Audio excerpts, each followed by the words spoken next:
while since I've made a video, but part of the reason is that I have just spent 2 weeks in Japan studying with the Global Japanese Tea Association.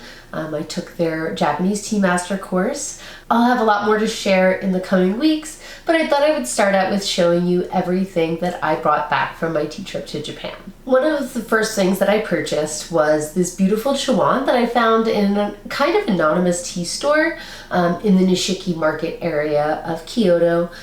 So this is called Kiyo Mizuyaki. So it's the type of pottery that area is known for. And I really just fell for the beautiful floral pattern. It's got some small specks of gold on it, and also some of the flowers are more raised, so it has some texture to it as well. And I really love that the flowers are on the inside of the bowl. So definitely super happy with this purchase. It's also one of the most expensive ones I made, but it's one I think I'll get a lot of use out of. Part of our welcome packet included a beautiful kyusu. I've never had one of this color. It's all totally made out of clay. It's not painted, but there are red, green, and white clays swirled together. So I really love the unique look of this pot. It was super generous of them to give that to us, and I was definitely happy to have a brewing vessel to use as well. And then they also gave us a kind of simple teacup to go along with that, as well as a packet of some teas as well.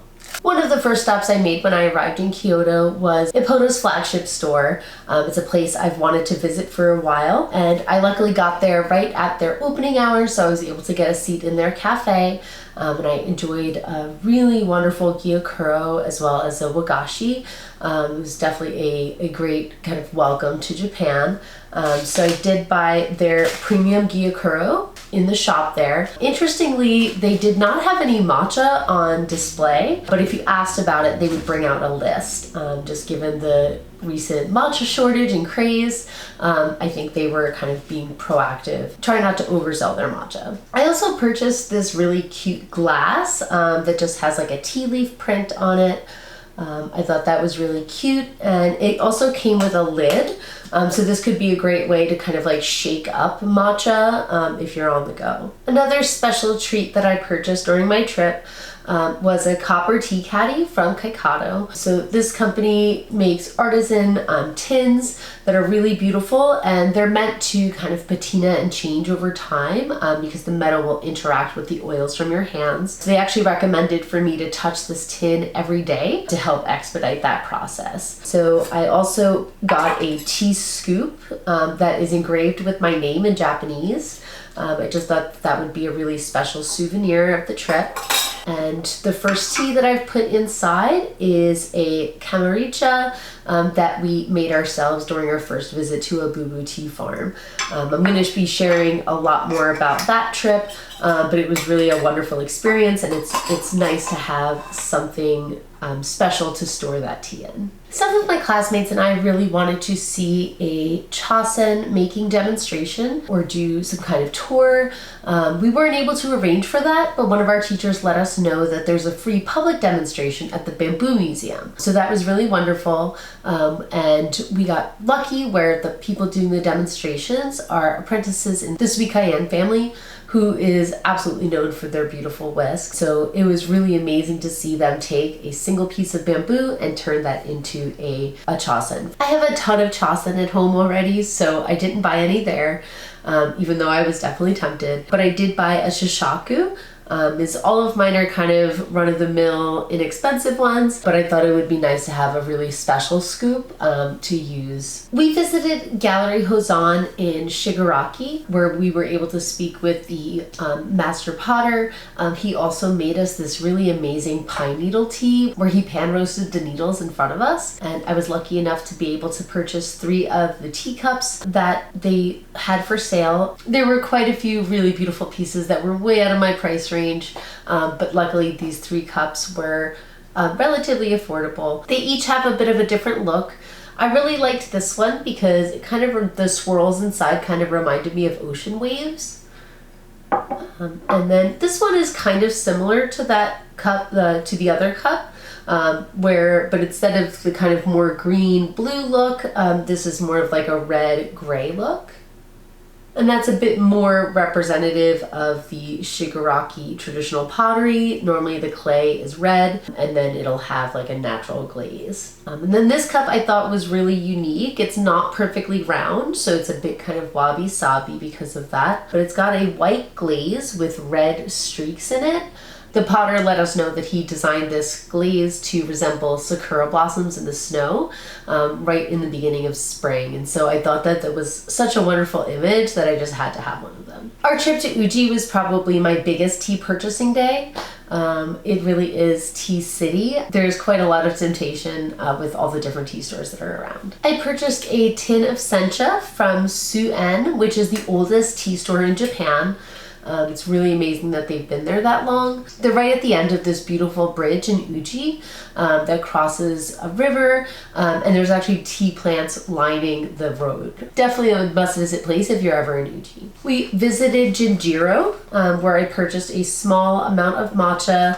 So Jinjiro is both a tea farmer, but he also has a very small matcha factory in the back of the store there, where he processes the tea entirely by hand, which is very unusual for matcha, and his pride and love that he puts into his tea definitely shows. When he prepared this tea for us, it was absolutely amazing, and I knew that I just had to have some to try at home. After Jinjiro, we went to this amazing cafe called Baisa Nakamura. They're very unique because they serve tea, but they also have a miniature tea factory right in the store, so that customers are able to see the tea process from beginning to end, which is something a lot of people don't get to witness. They also have an amazing system where they freeze tea leaves so that they can process them at a later date, which enables them to be able to process tea whenever they want. They don't have to wait for a particular harvest to be ready, which is really very innovative. We had a really delicious nitro green tea there as well. And the tea that I purchased there is their old-fashioned hand-rolled sencha. I purchased just 10 grams because that was all they had. It was made from tea trees that are at least 150 years old,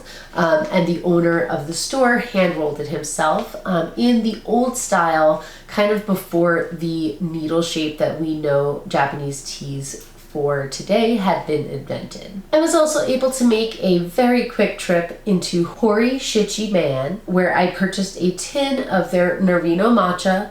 This was served to us during one of our classes with the Global Japanese Tea Association, and I really enjoyed it, so I definitely wanted to make sure that I got some. We had a few visits with Abubu Tea Farm, which is a place I've always dreamed of going to, so that was really amazing to get to do.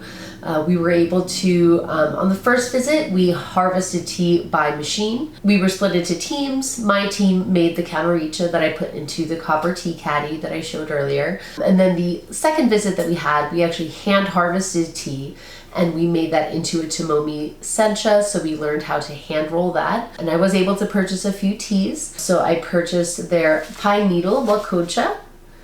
I also purchased a limited edition batch of wakocha. So each of these batches was made by a specific intern. So my batch was KD's batch. I also got their sugumi, which is a roasted kukicha.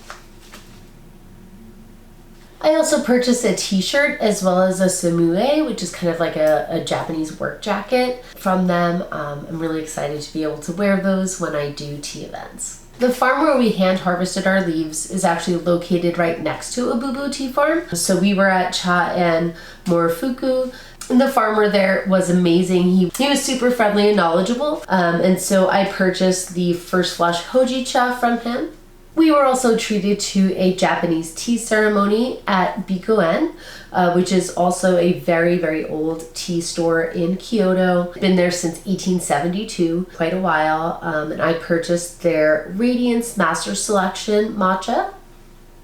I also purchased some higashi, which are drier sweets that are used during for usucha during the tea ceremony. I'm going to add this in after, but I totally forgot to show the travel cup that I got from Starbucks, of all places. I got a hojicha latte, which was pretty normal. I really wanted to try, they had a hojicha sweet potato latte, but that was sold out everywhere. But they have this really beautiful travel mug that says Kyoto, and has kind of a print with all different things associated with Kyoto on it. I thought that would be a really great souvenir to remember the trip, that I can use often. We also took part in a senchudo ceremony, which is much lesser known than something like Yurasenkei's matcha ceremony. The wonderful lady who did the ceremony for us also is a tea farmer, so she presented us with some of her tea as well. I had an amazing time in Japan. It was really a dream come true. I did share a daily diary of the trip on Patreon, so if you sign up, you'll be able to read all of those. There will definitely be lots more videos as well as blog posts to come as I share everything that I saw and did. Let me know in the comments if there's any tea topics that you would like to see a video on. I'm definitely hoping to be able to upload more often, as well as to bring back some husband tea torture. But until next time, thank you for watching, and I'll see you soon.